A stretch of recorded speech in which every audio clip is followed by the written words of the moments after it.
Today is August 31st. Welcome to Big Book Daily. My name is Rob. I am an alcoholic. It is a thrill, honor, and joy to be here with you today as we journey through the Big Book of Alcoholics Anonymous and the 12 Steps and 12 Traditions.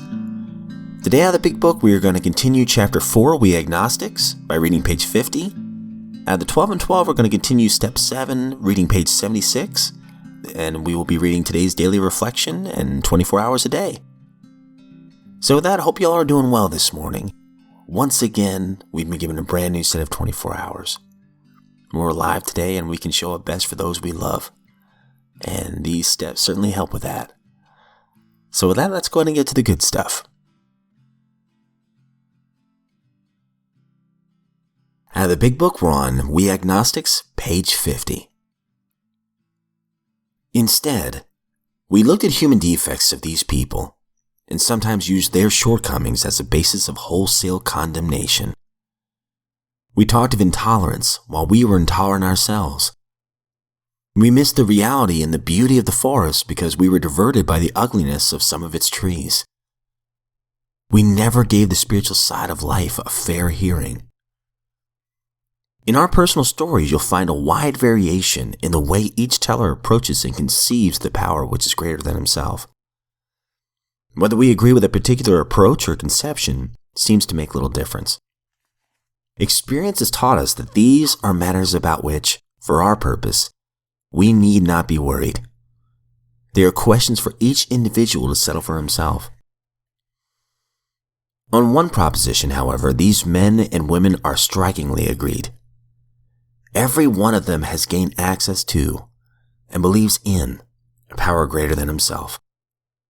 This power has in each case accomplished the miraculous, the humanly impossible. As a celebrated American statesman puts it, let's look at the record. Here are thousands of men and women, worldly indeed. They flatly declare that since they have come to believe in a power greater than themselves, to take a certain attitude toward that power, and to do certain simple things, there's been a revolutionary change in their way of living and thinking.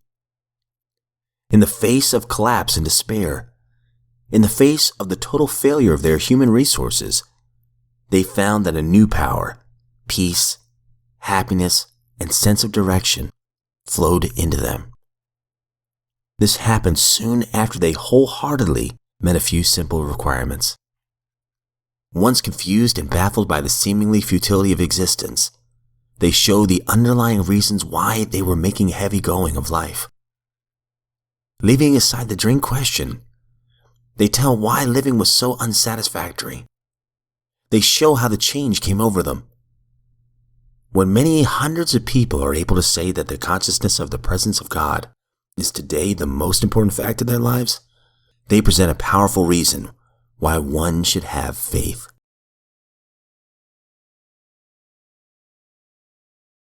Out of the 12 and 12, we're on Step 7. Humbly asked Him to remove our shortcomings. And today we will be reading page 76 and finishing off the chapter. As we approach the actual taking of Step 7, it might be well if we AAs inquire once more just what our deeper objectives are. Each of us would like to live at peace with himself and with his fellows. We would like to be assured that the grace of God can do for us what we cannot do for ourselves. We've seen that character defects, based upon short-sighted or unworthy desires, are the obstacles that block our path toward these objectives. We now clearly see that we have been making unreasonable demands upon ourselves, upon others, and upon God. The chief activator of our defects has been self-centered fear. Primarily fear that we would lose something we already possessed, or would fail to get something that we demanded. Living upon a spiritual basis of unsatisfied demands, we were in a state of continual disturbance and frustration. Therefore, no peace was to be had unless we had found means of reducing these demands. The difference between a demand and a simple request is plain to anyone. The seventh step is where we make the change in our attitude, which permits us, with humility as our guide, to move out from ourselves toward others and toward God. The whole emphasis of step 7 is on humility. It is really saying to us that we ought to be willing to try humility in seeking the removal of our other shortcomings, just as we did when we admitted that we were powerless over alcohol and came to believe that a power greater than ourselves could restore us to sanity. If that degree of humility could enable us to find the grace by which such a deadly obsession could be banished, then there must be hope of the same result respecting any other problem we could possibly have. Daily Reflection, August 31st. A unique program. Alcoholics Anonymous will never have a professional class. We've gained some understanding of the ancient words, freely ye have received, freely give. We have discovered that at the point of professionalism, money and spirituality do not mix. 12 Steps and 12 Traditions, page 166. I believe that Alcoholics Anonymous stands alone in the treatment of alcoholism because it is based solely on the principle of one alcoholic sharing with another alcoholic. This is what makes the program unique. When I decided that I wanted to stay sober, I called a woman who I knew was a sober member of AA, and she carried the message of Alcoholics Anonymous to me. She received no monetary compensation, but rather was paid by staying sober. Another day herself. Today, I could ask for no payment other than another day free from alcohol. So in that respect, I am generously paid for my labor.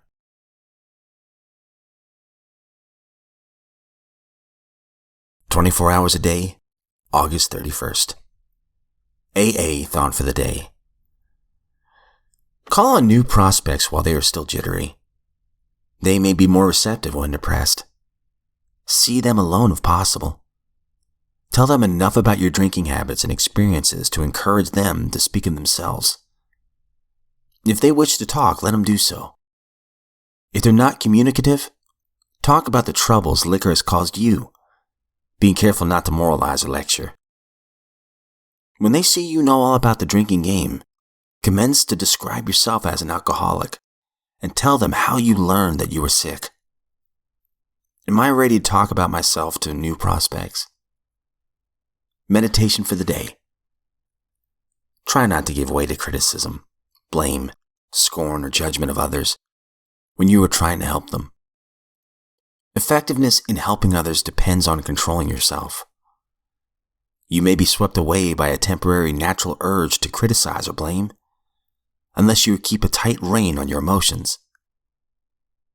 You should have a firm foundation of spiritual living that makes you truly humble if you're going to really help other people. Go easy on them and be hard on yourself. That's the way that you can be used most to uplift a despairing spirit. And seek no personal recognition for what you are used by God to accomplish. Prayer for the day.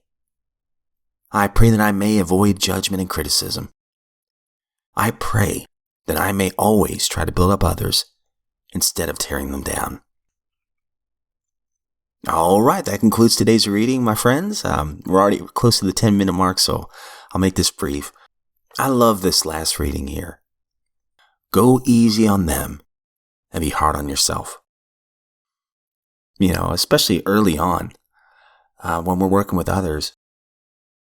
Like say, for instance, if somebody was preachy to me when I first started, I don't know if I would have listened. I'm not sure. And on this podcast in particular, I try to only share my experience. I'm not here to preach to anybody. And in turn, this has helped me. Just like the daily reflection reading, one of the greatest gifts I've received just by doing this podcast is it's held me accountable and I've continued to stay sober, one day at a time.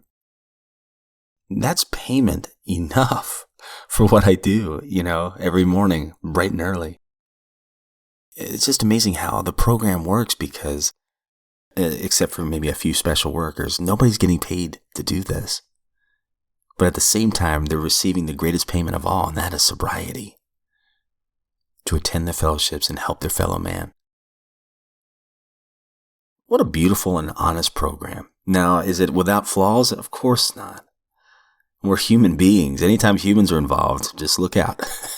But I think the intentions are pure, and it has certainly made absolutely, and I exaggerate not one bit, my friends, when I say this. It has made one of the greatest, if not the greatest impact in my life that I've ever had. And I am so grateful to be sober today. And if you were sober today, my friend, you are a miracle. And I'm sure that those who love you are very proud of you. And if you're not sober today, but somehow you're hearing this podcast, I just want you to know, whoever you may be, that there is hope. And somebody who has 6 years of sobriety, somebody who has 30 years of sobriety, somebody who has 50 years of sobriety is truly really no different from you, because it's all just one day at a time. And I used to hear this. I thought at first, I used to hear this.